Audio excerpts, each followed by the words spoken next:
Hello everyone. आप सभी का स्वागत है मेरे चैनल पे। तो मैं जो अब इसमें बात करने वाली हूँ 30 डेज़ का आर्ट चैलेंज चल रहा है, इसमें डे 2 है। तो ये जो है ये बिगनर्स के लिए टू डू लिस्ट है और मैं जो हूँ मैं एक रिपीटर हूँ, मतलब मेरा ये सेकेंड अटेम्प्ट है।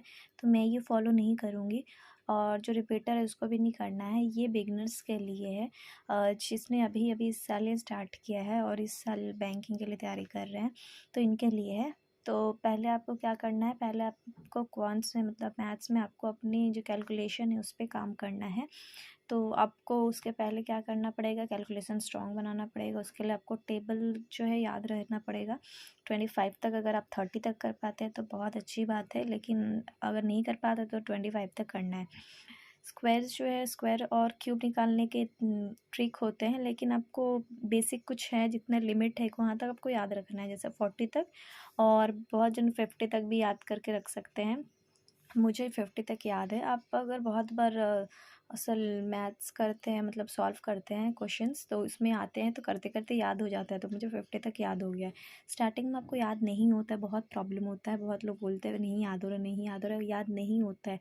लेकिन आप जब सॉल्व करते हैं मैथ्स वगैरह, बार बार एक ही क्वेश्चन जब बार बार उसमें दिखते हैं स्क्वायर क्यूब, तो आपको याद हो जाता है। तो ऐसा नहीं कि आपको एक दिन में याद हो जाएगा, बहुत टाइम लगता है, लेकिन हो जाएगा। उसके लिए चिंता लेने वाली कोई बात नहीं है।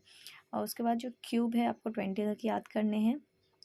आप एक काम कीजिएगा, आप एक नोटबुक बनाइएगा, उसमें आप टेबल फर्स्ट पेज में तो आपका टेबल स्क्वायर और क्यूब लिखा होना चाहिए, और आप डेली उसको 10 मिनट पढ़िएगा या 10 मिनट सॉल्व करिएगा। जो भी हो पढ़ के सॉल्व करिएगा, पढ़ के लिखिएगा। तो ये आपको 10-15 मिनट डेली करना है।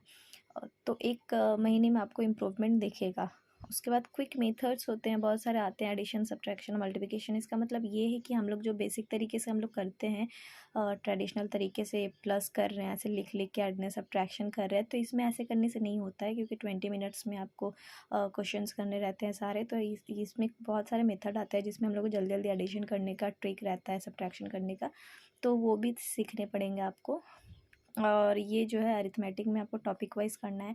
जैसे अगर आपने प्रॉफिट एंड लॉस पकड़ा है या टाइम एंड वर्क पकड़ा है या मेंसुरेशन पकड़ा है, तो आप उसको पहले उस चैप्टर को पूरा फिनिश कीजिए। आपको उस टॉपिक में जो जो क्वेश्चन बन सकते हैं, आपको जो जो हर चीज़ जो है उसके सारे जानने पड़ेंगे। सारा आपने वो टॉपिक पूरा प्रॉफिट एंड लॉस कंप्लीट कर लिया, फिर ही आप सेकेंड टॉपिक पर मूव कीजिएगा। ऐसा नहीं कि आज मैंने प्रॉफिट एंड लॉस किया, कल मैंने टाइम एंड वर्क किया, ऐसा नहीं है। आपको पहले एक एक टॉपिक पकड़ के अच्छे से पूरा कंप्लीट करना पड़ेगा, फिर ही आपका अच्छे से होगा। डीआई करना है, 2 डीआई करना है। आप पहले इजी डीआई से स्टार्ट कीजिएगा, क्योंकि पहले आपको क्या करना है, सीखना है। तो यही जो इजी डीआई है, यही करने में आपको बहुत टाइम लगेगा। आपको लगेगा मुझे इतना टाइम लग रहा है, तो पहले पहले लगता है, उसके बाद प्रैक्टिस करने पे कम हो जाएगा। उसके लिए कोई प्रॉब्लम वाली बात नहीं है। इंग्लिश में क्या करना है, एडिटोरियल आता है निमिषा मैम का। आप चाहे तो दूसरे किसी का भी देख सकते हैं, लेकिन मैं प्रेफर करूँगी निमिषा मैम, मुझे लगता है वो बेस्ट है। अगर आप उनको फॉलो करते हैं तो अच्छा रहेगा। वो बहुत अच्छे से समझाती है। बाकी अगर आपको किसी और का समझ में आता है तो आप उनका देख सकते हैं। और आप आज पैराजंबल कर लीजिए। पैराजंबल में क्या क्या कैसे तरीके होते हैं, कैसे समझना पड़ता है, वो सारे ट्रिक्स सीख लीजिएगा। मैम का भी आता है, निमिषा मैम का पैराजंबल्स है, उन्होंने अलग से करा के रखा है, एक सेट है, प्लेलिस्ट है, आप उसको देख सकते हैं। तो आप डेली 2 या 3 पैराजंबल सॉल्व कीजिएगा। साथ ही साथ और भी जो भी चैप्टर्स है वगैरह, सेंटेंस रीअरेंजमेंट है, सिनोनिम्स, एंटोनिम्स, बहुत सारे हैं, कॉलम बेस्ड भी है, तो वो सब आप कर सकते हैं। लेकिन अभी जो एडिटोरियल आपको डेली देखना मस्ट है, क्योंकि इसमें आपका डेली रीडिंग जो है अच्छा होता है, और इसमें वोकैब भी मिलता है। तो वो जो डेली वोकैब आता है, आप उसको 2-3 बार पढ़ लीजिएगा, जिससे सारे याद तो नहीं होंगे, लेकिन फिर भी दिमाग में रहेंगे। फिर नेक्स्ट टाइम जब आएगा, फिर रिवाइज होते होते याद हो जाएगा। इंग्लिश का वोकैब भी है, उसमें भी लेके बहुत जन को प्रॉब्लम आता है, लेकिन वो इतनी जल्दी याद नहीं होता है, उसको भी याद होने में टाइम लगता है। उसके बाद बात करते हैं रीजनिंग में। तो रीजनिंग में पज़ल करना है। अब आपको ऐसा नहीं करना है कि पज़ल मतलब सारे पज़ल करने लगे, कभी सर्कल वाला कभी रो वाला, ऐसे नहीं। अगर आप पज़ल कर रहे हैं तो आप अभी रो बेस्ड वाला कीजिए, तो आप बस रो ही बेस्ड वाला पज़ल सॉल्व कीजिए, तो आपको उसमें पकड़ आ जाए। उसके बाद आपको लग रहा है नहीं नहीं मुझे रो बेस्ड वाला आ रहा है, बस नॉर्थ का कैसे करना है, बस साउथ का कैसे करना है, फिर नॉर्थ साउथ आ गया तो उसका कैसे करना है। उसके बाद पहले एक रो वाला कीजिए, उसके बाद 2 रो वाला कीजिए। अगर रो का आपका हो जाता है, फिर नेक्स्ट में जाकर दूसरे पज़ल पे मूव कीजिए।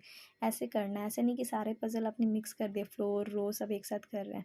तो पहले रो बेस्ड वाला कर लीजिए, उसके बाद सिलॉग कर सकते हैं। ऑल जो मिसलेनियस चैप्टर है उसमें बहुत सारे कुछ आते हैं, इनइक्वालिटी आता है, सिलॉग आता है, कोडिंग डिकोडिंग आता है, तो आप सिलॉग कर सकते हैं। अब सिलॉग में बहुत सारे केसेस होते हैं, जैसे ओनली फ्यू, ओनली का केस होता है। तो जितने केसेस है सारे आप सिलॉग के पहले सीख लीजिए, अच्छे से सिलॉग सीख लीजिए, उसके बाद ही आप दूसरे चैप्टर पे मूव कीजिए। मैं 12 बोल रही हूँ, चैप्टर मिक्स मत कीजिए, एक एक चैप्टर पे सीख के उसके बाद ही दूसरा चैप्टर पे मूव करना है। ये आपका हो गया।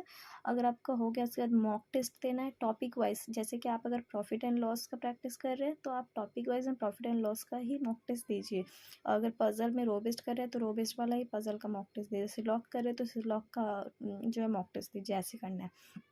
और करेंट अफेयर्स बहुत लोग देखना स्टार्ट कर चुके होंगे, आप चाहे तो देख सकते हैं, बट मुझे लगता है एग्ज़ाम में अच्छा टाइम है तो बैंकिंग अवेयरनेस भी लगता है, तो आप अभी जो है बैंकिंग अवेयरनेस कर सकते हैं। इस बैंकिंग अवेयरनेस में आरबीआई के रिगार्डिंग जो भी है, आरबीआई में क्या क्या है, उसकी क्या क्या इन्फॉर्मेशन है, वो सब आप पढ़ सकते हैं।